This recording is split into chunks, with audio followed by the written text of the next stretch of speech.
ఆమేన్. మనమందరం లేచి నిలబడి వాక్యాన్ని చదువుకుందాం.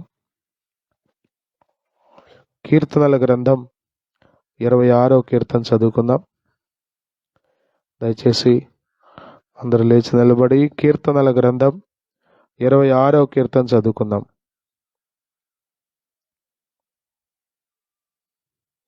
యెహోవా, నేను యథార్థవంతుడనై ప్రవర్తించుచున్నాను, నాకు తీర్పు తీర్చుము.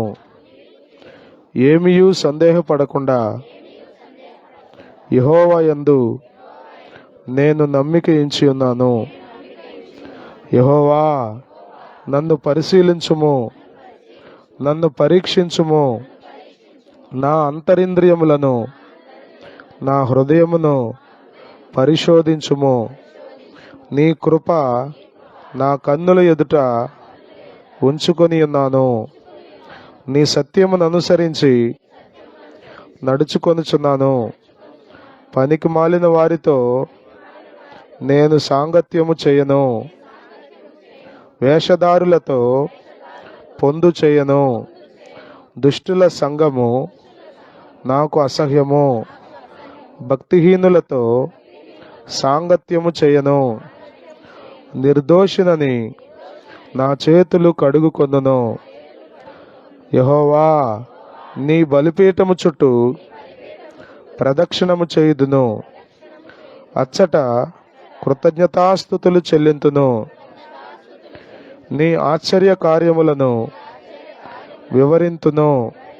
యెహోవా, నీ నివాస మందిరమును, నీ తేజోమహిమ నిలుచు స్థలమును నేను ప్రేమించుచున్నాను. పాపులతో నా ప్రాణమును చేర్చకుము, నరహంతకులతో నా జీవమును చేర్చకుము. వారి చేతిలో దుష్కార్యములు కలవు, వారి కుడి చెయ్యి లంచములతో నిండి ఉన్నది.